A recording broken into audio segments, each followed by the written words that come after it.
right, welcome everybody to episode 62 of the Unchained Vodcast. We have, as usual, myself, Kriss, Brand, and today we're going to talk about future class archetypes. I put up some discussion posts on our own personal guild forums and or Discord and the Camelot Unchained forums, just kind of picking people's brains on what types of classes that haven't already been announced to be intended for the game people would like to see at some point in the far, far future. So that's kind of what we're going to talk about, is some of these hybrid and niche sort of classes that might come out, because they've said before they want a wide catalog of classes eventually built into the game.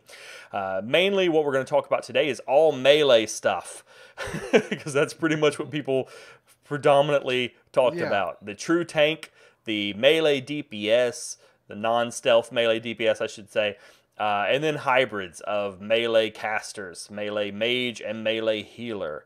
So I think that stems largely from the lack of the current classes having that. Yes.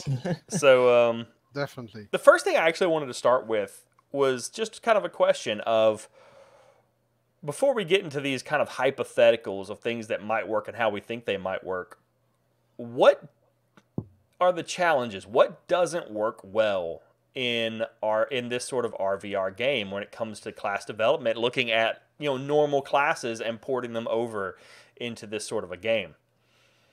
Tank is the obvious one. Yeah. And that's the most common thing that people have mentioned. Yeah. I want true tanks. What's the point in true tanks? They're useless in 99% of the PvP. But I was wondering, though, if y'all had any other things that would come to mind of things that are difficult to port into this sort of RVR game where you don't have PvE content, really. Well, they already said that they don't want it, but the AoE CC type of things.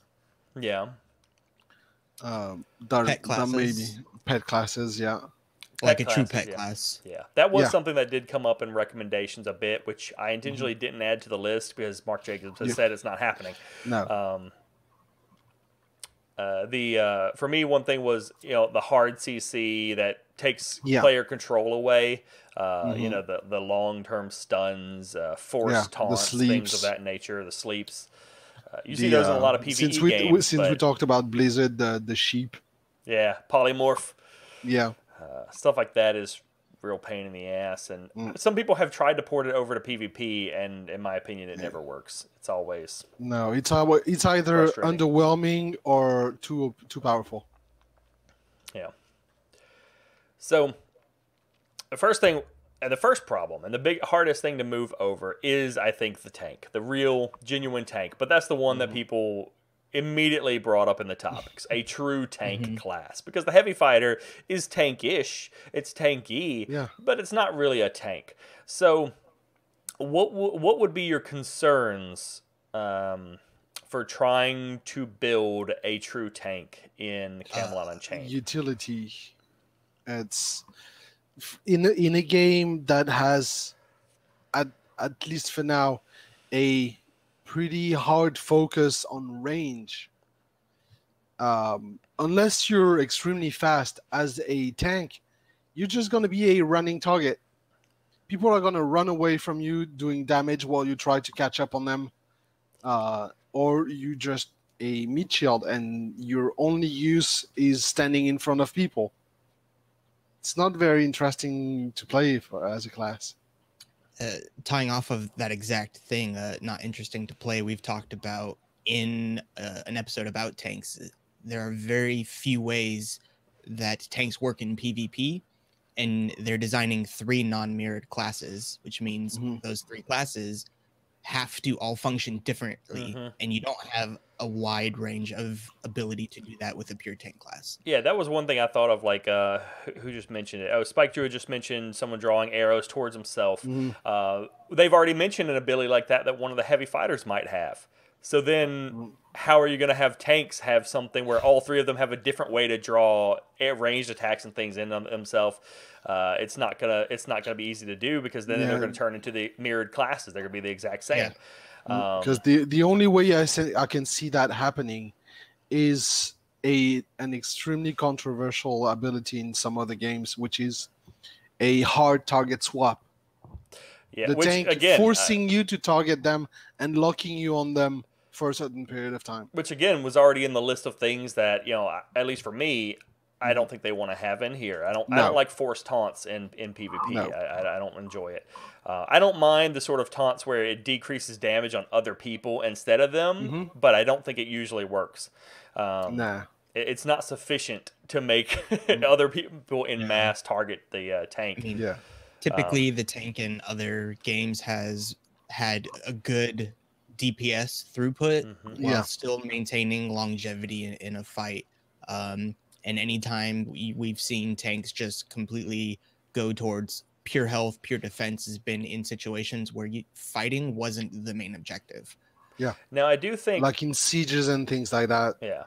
Strike JK did touch upon the one idea I had for how a true tank could work, which is essentially, and it's basically already what a heavy fighter can do.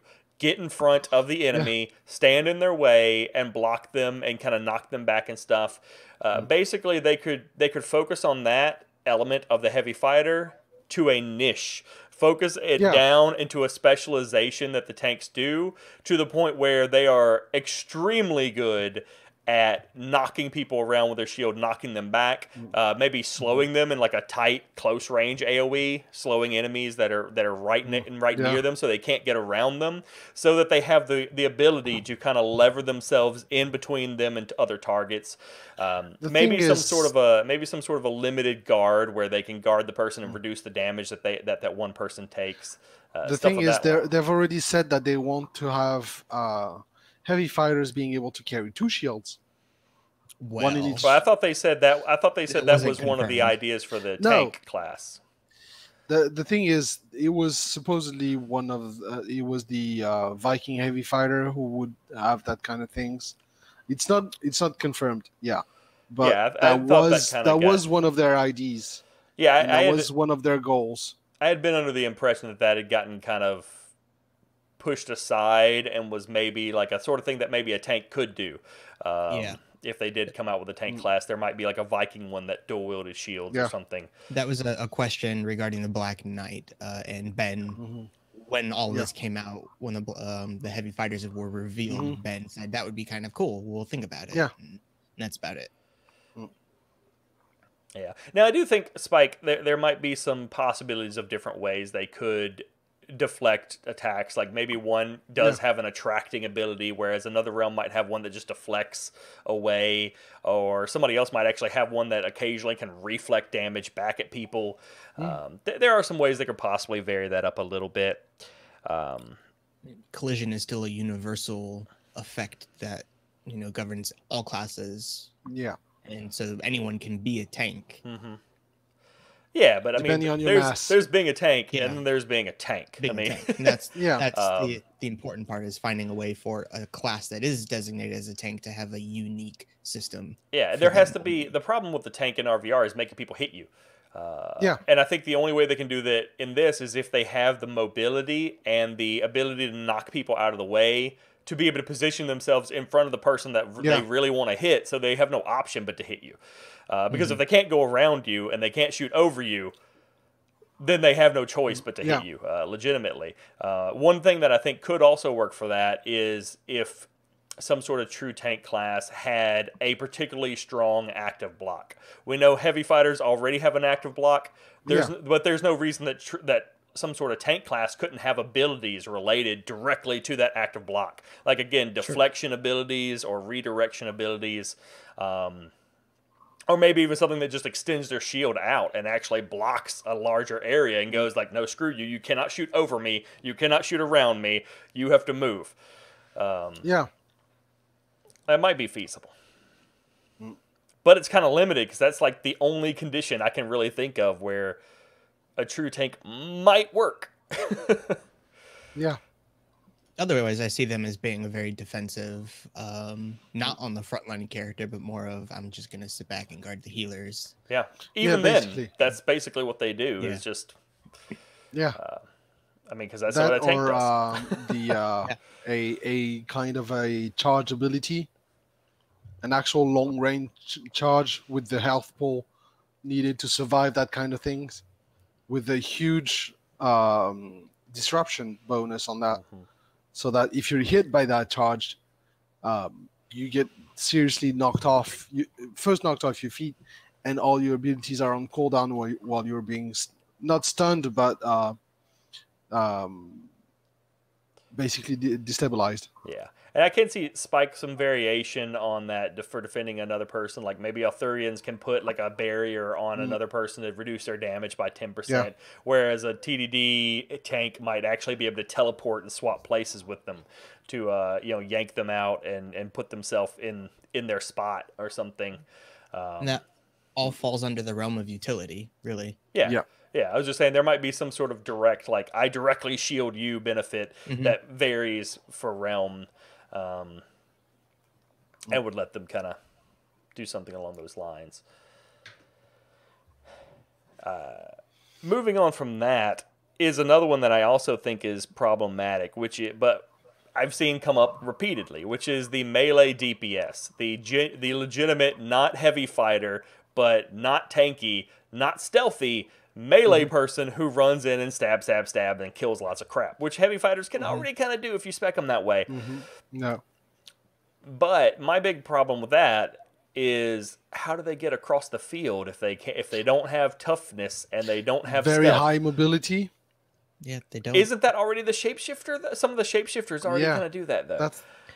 No, I mean that's part of the strategy of coming up with the team. You have the support classes who give you that higher mobility. You have tanks who, if they were in, have ideally a charge. We know the Black Knight has a charge already. In the works anyway. And so you just fall in. You don't have that high mobility. You just wait for the right opportunity to position yourself where you need to be. Yeah.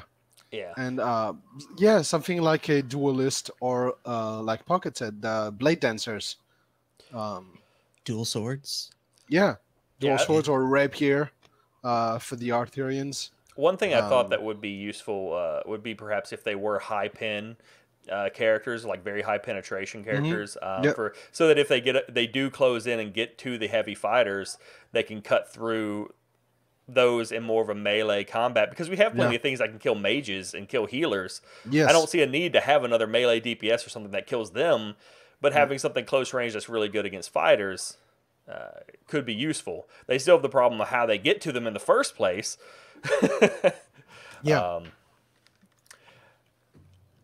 One thing I did think of, though, is they could be something situational.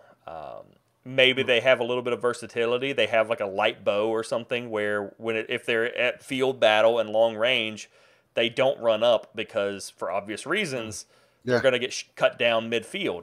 Maybe or they follow behind the heavy fighters or something, and they just kind of shoot light bow attacks or something so they have something to do, basically, until they get into close range, and then they can pull out their rapier or their two swords or whatever and lay into whoever's in melee range. That's part of it. Because that is one of the things that that I believe they've mentioned before, that not every class is necessarily going to be equally useful in every situation. Yes. No, they're not. In fact, yesterday when I asked Ben about the different damage types for different classes and whether or not there will or will not be restrictions, I'd asked Mark that. Mark didn't really have an answer. He said, that's a Ben question. So I got the ability to ask it. And he said, yeah, no. Those damage types are intended to be restricted to certain classes. And in no way, shape, or form is any one class going to have the ability to do all these different things, and you're going to have to build around a solid team comp if you want to fulfill as many of these damage types and damage rolls as possible. It could be interesting to also see some sort of a melee DPS character, or this could actually even be a tank sort of thing as well.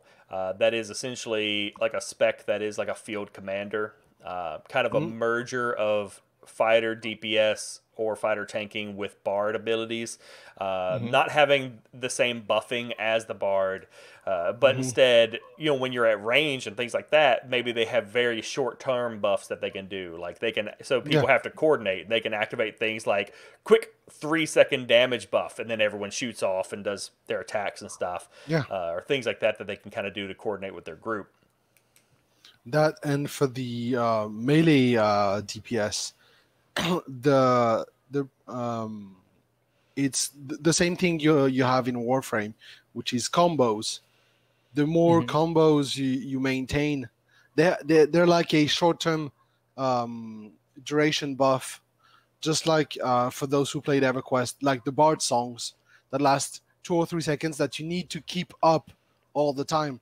And so basically those combos, as long as you land your combos, you keep your buff up. Otherwise, your buff drops and you have a cooldown for it, and you need to rebuild your combo stack.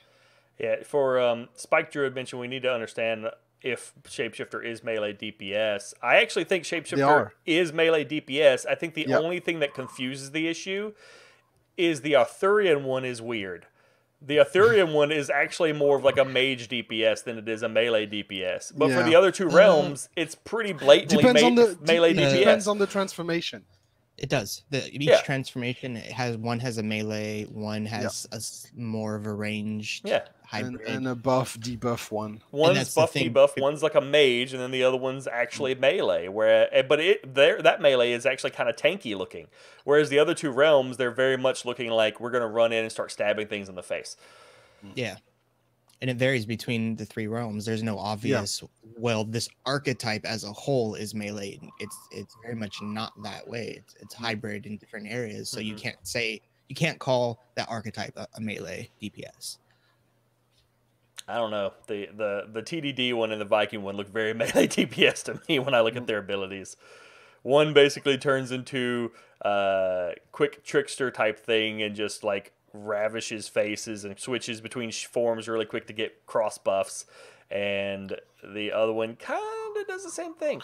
Well, to be honest, for the damage though, for the Enchanted Knight, both the Griffin and the Demon are actually very much melee oriented. Well, they're close slashing range and oriented. piercing. Yeah, slashing and piercing for the Griffin, and chaos for the Demon. But yeah, the only one that is kind of mage oriented is the Basilisk. Well, I thought the Demon basically had spells. They were just like closer range spells. That was the one that I thought was more the actual caster. It looks more like melee, honestly. It's a melee debuff, basically. Yeah. Either way, like I said, they're the only ones that for me are kind of confusing. Like, because they have the 3 different forms, they all do very different sort of things. But they will not be highly proficient in all of them.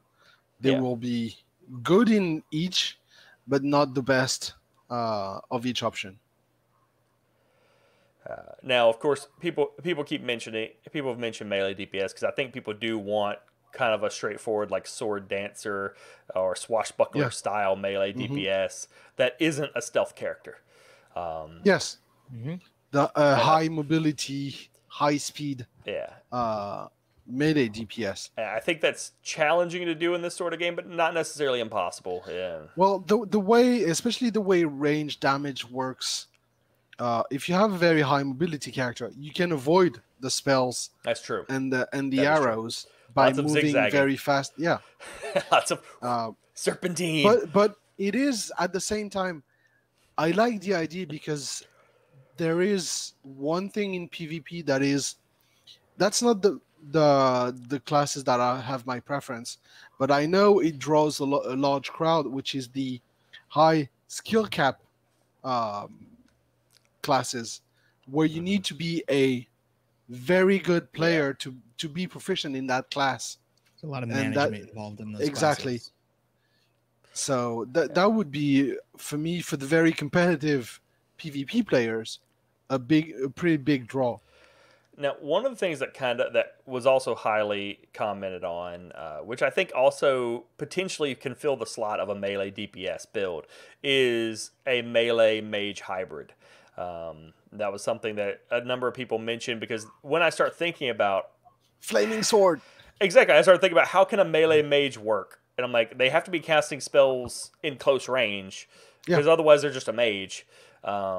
So they have to either be doing AoE spells that are centered on themselves or self-enchants or something like that.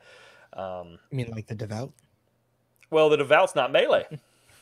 Devout is a close to mid-range They never got to answer my healing question. spellcaster. The abbots are depicted with ale flails, as I call them. But they've mentioned before that their primary attacks are ranged. So we'll see. We'll see. Yeah. But they do have flails. So they're melee, but their primary abilities are ranged. So it's kind of a weird sort of thing. Of course, that may change. I mean, we have no idea. Since the original abilities they put forward, they may entirely change the concept for a lot of these things. But the actual, like, arcane mage melee, it's hard to see what they would do unless they're maybe, like I said, doing close range burst AoE type damage around themselves. Self-enchants, like flaming sword type stuff. There was one thing that I thought of that I thought would be cool is if some of the melee, if some sort of melee caster class, and this would actually potentially work for high mobility as well, because if they had things like blink and stuff like that, but if they had some means of canceling magical effects. And what I mean by that is specifically canceling out like area denial effects. Things like enemy walls that they put up, they can run up and like smash it and like dispel a wall or something. Kind of a purge ability. Yeah, exactly. Not like effects, not like status effects that are affecting their allies, because that's kind of the bard thing. But instead, like, you know, someone summons a wall of fire and they run up and go, no. That would be a sort of ability that could be really vital to have in a couple of groups. I think a melee mage DPS would also allow them to start assigning certain damage types that are weaker in some of the realms. For example, yesterday Ben mentioned that within the Arthurian realm, the Black Knight is the only one at the moment who uses void damage, whereas the Druid in TDD is all about void damage, and there are other classes that use it. But the Arthurian realm in particular has very little void damage, and you can start assigning some of those types of things to a mage DPS of any kind. Yeah, and that's another thing. I kind of mentioned the idea of melee DPS being an anti-heavy fighter. Having a melee DPS that can use magical damage would probably be a good way of countering the heavy fighters and getting through their armor if they're inflicting that extra magic damage up close. The thing is, with your suggestion strike, it means you're restricting one class, because we're mostly talking about classes there, to one race, and I don't think they want to do that. They restrict them to one realm, with some races being more proficient than others in that class. But I don't think they want to restrict one class to one race. If you say Picts with the tattoos can use that kind of abilities, that means you can only use a Pict to create that class, or a Silverhand on the other side, or I don't know which one you could say for the last round, but I don't think that's a viable way of thinking. Yeah, but that could be a visual aesthetic that they have for the classes, like mystical tattoos for one realm and things of that nature. I mean, I don't know that they want to duplicate things they've already done on different races, but it could be something. Or those. I have no problem with certain races getting benefits of certain classes. Oh yeah, no, I have no problem with that. But that would be locking one class to one race, and that's a bit different. Yeah. Now. One of the other things that the last major class archetype type thing that was mentioned was the melee healer hybrid. Because again, we have the Devout, which are close range, but they've generally said that those are still ranged characters. At least when they initially announced them, they said they're still using spells. They're still throwing out ranged spells. It's just like a mid to close range. I mean, there's lots of ways we can think of, I guess, but I want to see what your battle medic, what your concerns would be first for some sort of a melee healer, and then also how do you think that might work out? Too many healers is not a good thing for the most part. Anything survivability is a good thing in general for any class. But when you start adding too many hybrid healers, you very slowly diminish the power of the true healer. Yeah. That's true. One thing I thought of in terms of that, which is still something I kind of hope they do with the Devout, is I still kind of hope that healers are the only ones that have an easy way to heal wounds. Yeah. That the Devout and any other hybrid healer, maybe they're focused on AoE heals and healing damage and keeping up health. But once you suffer those permanent wounds, it's really up to a major healer to actually remove those and replenish your health. Yeah, they definitely have to be careful with what any hybrid healing class can do compared to the true healer. As Pocket Lint said, concerns about the impossibility of killing them. We've seen games where you have a duo of two different classes who just synergize really well with each other and just raffle stomp everybody they come up against. Yeah. I could see a melee healer with another melee healer, perhaps, being that kind of category. Yeah, for me, it seemed almost like a melee healer, if it's going to work, should really, instead of being like active AoE heals, look like the Devout, because that's basically just what the Devout does anyway, should be more regen and perhaps shielding. Perhaps they can do some sort of shield buffs to people that are near them, and then just a general, like a paladin, AoE heal auras, or that would fit really well with Arthurian, but the other realms would need some sort of slightly aesthetically different character, I would imagine. Like the Vikings could have people with shouts that just affect the immediate people around them. But that being said, I'd agree with Pocket about the survivability when you have auras like that, especially if they're passive. It becomes hard to kill them, and it makes them the primary and the mandatory class to have at all times. I would say, though, don't the bards have some abilities to dispel buffs from enemies?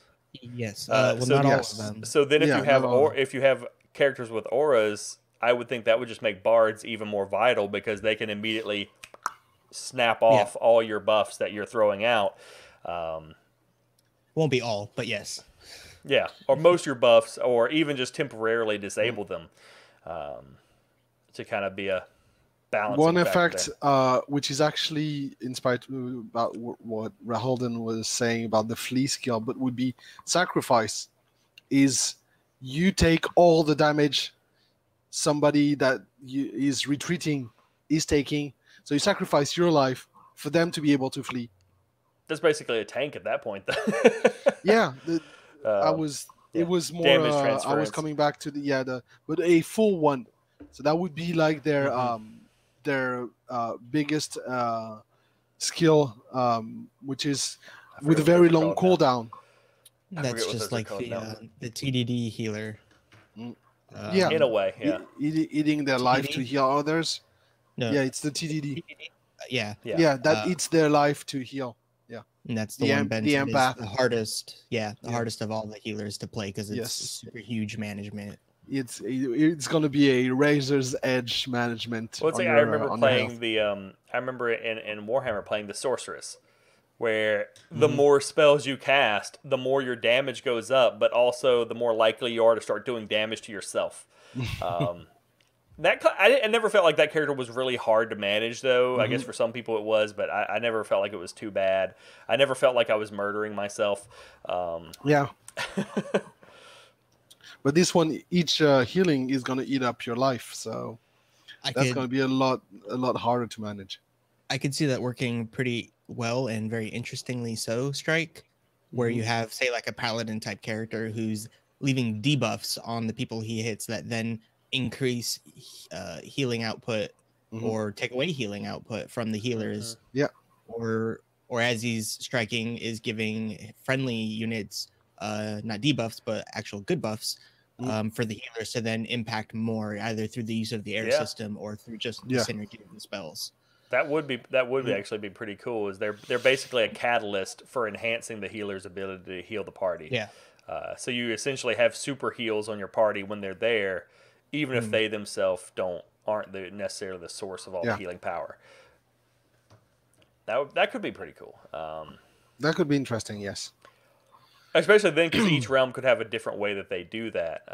Like, one of them just might simply straight up just increase the healing abilities, whereas another might have some other types of buffs or regeneration that it adds on as an effect. They might want to keep that related towards air as a whole, rather than generic class synergy between spells that just universally takes place. Just because air is already designed to interact with spells dealing with each other. So, and that is one thing it'd be hard to do. We've never really talked about how air would work with healing spells, and I don't know that I don't know that they intend for it to very much, because that's never really come up. And I have a hard time picturing how it would work with healing spells, because I'm like, I mean, unless healing spells are a targeted physical object, like you shoot a bolt of energy out that can hit somebody, or throw a potion. Yeah, no, seriously. Or throw a potion, it becomes I don't know, because it is a spell type. It's a life spell type. So we should ask that at some point. Yeah, that would be a good question for one of the wrap ups. For when next time Ben is on. In next year, when Ben is on, we will ask him how healing works in relation to air. Yeah.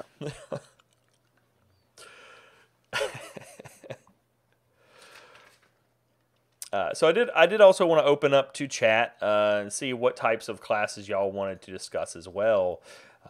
There's one that I was thinking about, actually, that has not been brought up because it was more the question on the forum was more PvP oriented, which is a farmer class for the crafters that is specialized in raising cattle or raising critters for leather or for resources, being able to buff the respawn of resources as they harvest them, like wood or even mines, really, for Prospector, that basically increasing the resource gathering or increasing the respawn of resources, and being able to manage, because right now we don't exactly know how we're going to get our leather aside from killing critters. They talked a bit about husbandry, but we have pretty much no information on that. So maybe being able to do that, it's more of a support crafter class, not just farmer, but being able to buff resources, basically resource respawn. Maybe being specialized in finding, like separating what the crafters are doing for a more resource gathering focused side of things. Especially since they said they might introduce cooking and consumables crafting later, like buff, like drinks and food. This could be a good opportunity to have a separate class for the crafters to make. Yeah, that's the thing with crafters. I've always felt is it just seems to me like they're building it so that if you want to specialize in gathering, you just specialize in gathering, and that's how you do it. You can specialize in refining, or you can specialize in the various forms of actual building, or some combination of 2 or 3 of those. I don't know how they would break gathering out into its own class and specialize. I mean, I guess they could, but it's hard for me to picture a way that they could do that they couldn't just do within the crafting class itself.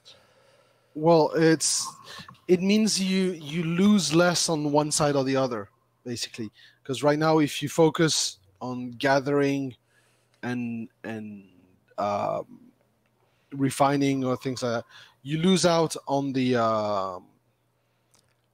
crafting itself, on the making of items, because you can't make as much as good a quality item when you're using your skill points towards gathering or So basically, splitting the crafting into two, and one being very much specialized with different bonuses for the gathering, for the animal raising. If we end up having cooking and we can actually do that, but yeah, a pure gathering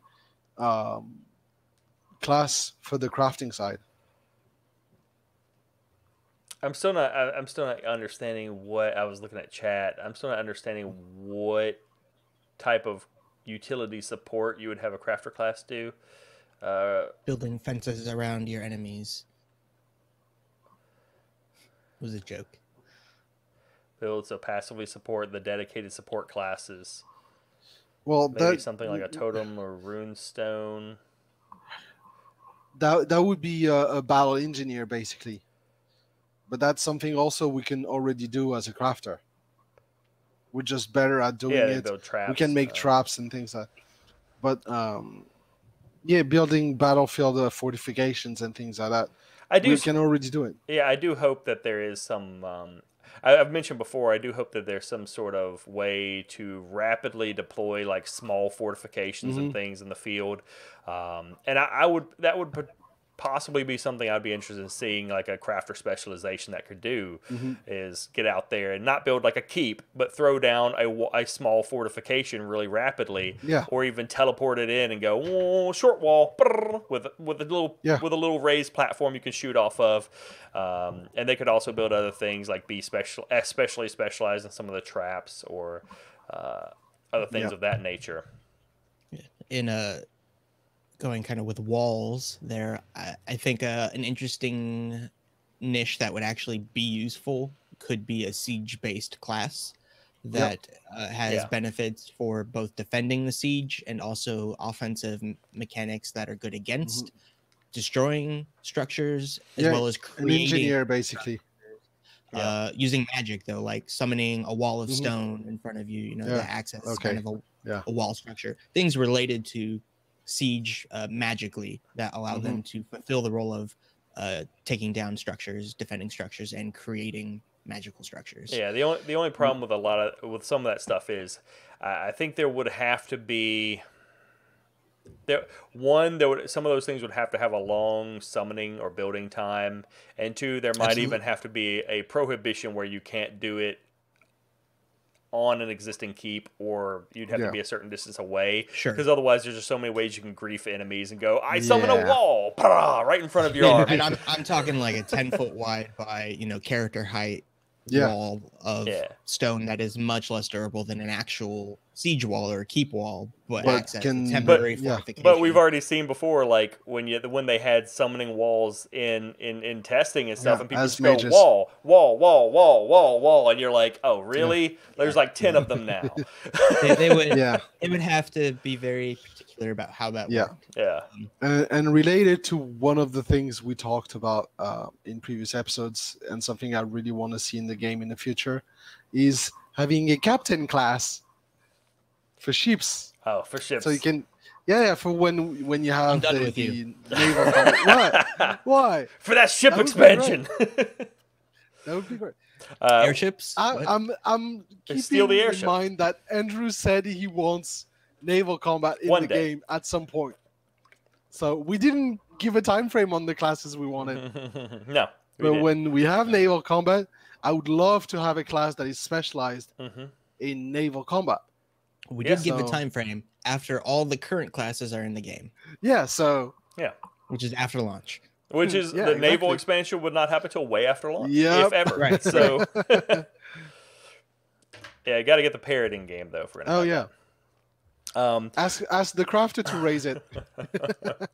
One of the last thing I really wanted to ask is just for not necessarily to have to go and super analyze, but we haven't really mentioned any ranged classes, because obviously the game already has a lot of ranged classes. So I did want to kind of open up and go, are there any other ranged classes people would like to see eventually? Well, I mean, we have bows and arrows, which is your typical archer, and you have magic. What else is there? I have one, because I knew I was going to ask this, so I sat down and it took me a good And tried to think about it. 15 minutes to come up with one I wanted to see.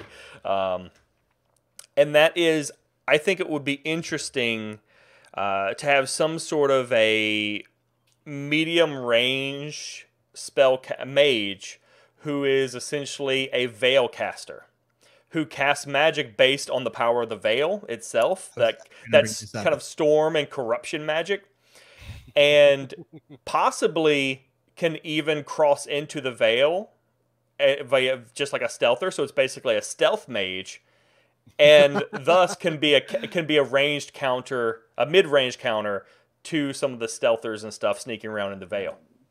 You can create portals with that allow your other warband allies to travel through with you. Yeah, I don't know about that, but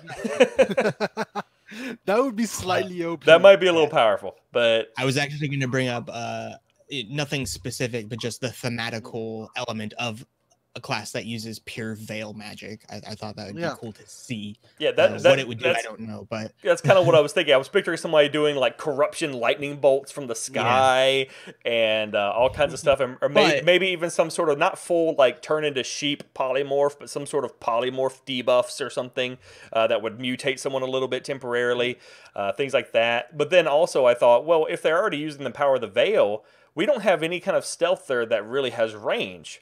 I mean, we have the archer, and they can stealth, but we don't have anything that can actually go into the veil and move with a stealth class and ambush things in that capacity. So I was like, maybe something that's kind of mid-range, not long-range, but a mid-range mage that can sneak into the veil and go with an assassin group, but also can go into the veil and be part of like a defensive force to keep the veil stalkers from coming up on your other casters.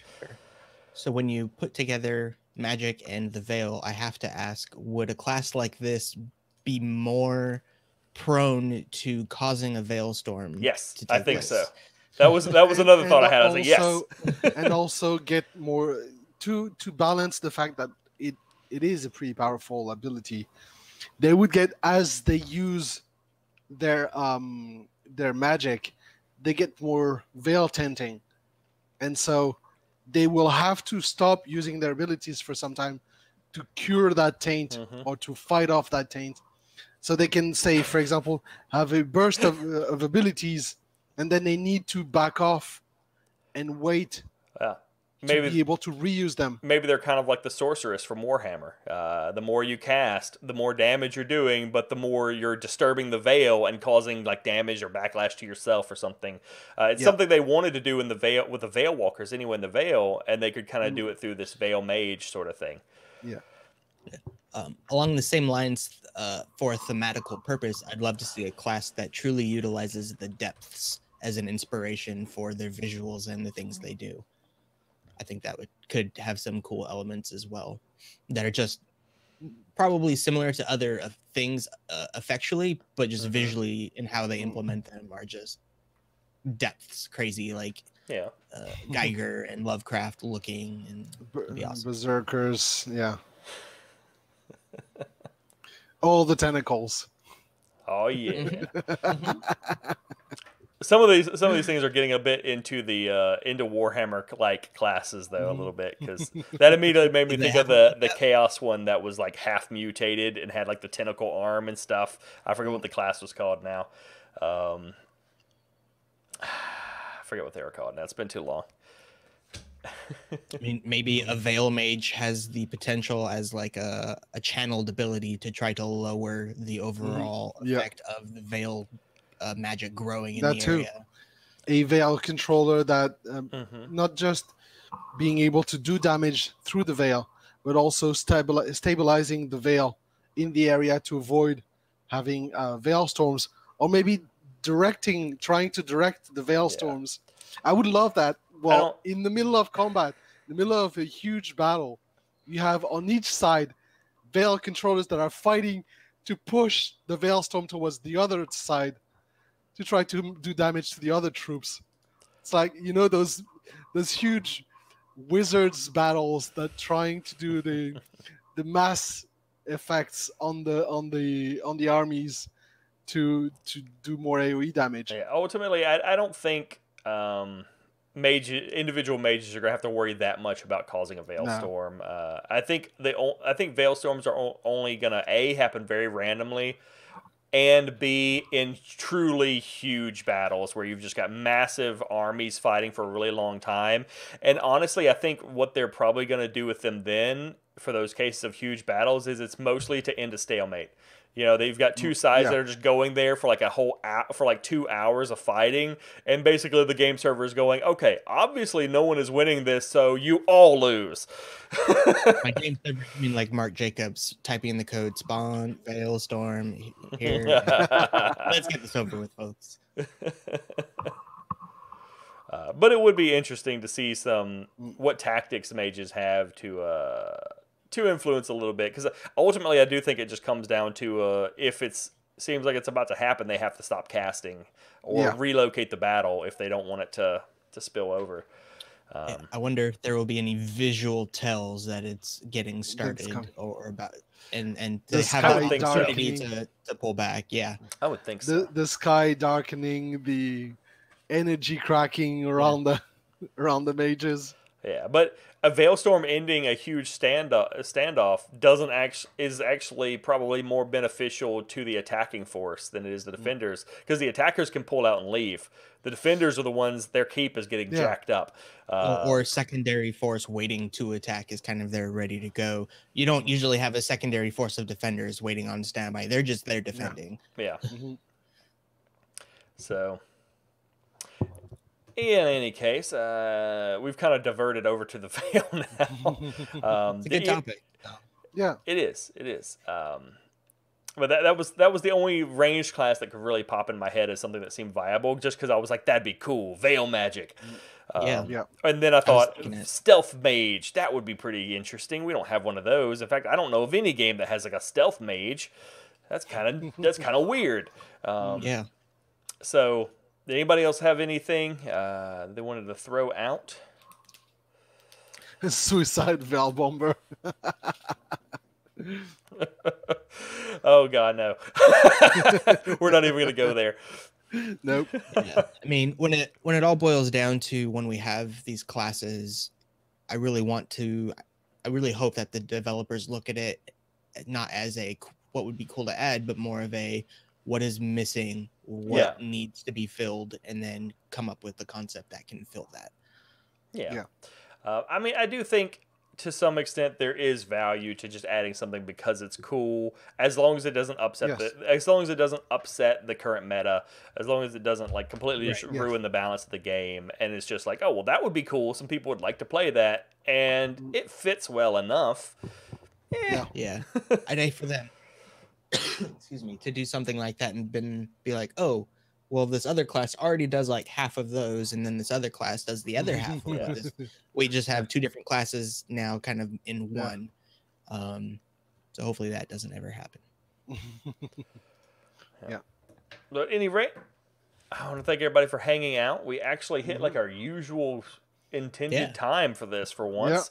That's because you rushed things to go. Most of our other ones have run really long. Honestly, I'm okay with our long streams. Our original episode time was 50 minutes. That's what we originally allocated for these, and they always ran to an hour and a half. So anyway, I do thank everybody for coming out. We will, of course, have episode 63 in 2 weeks. And until then, we will see you later.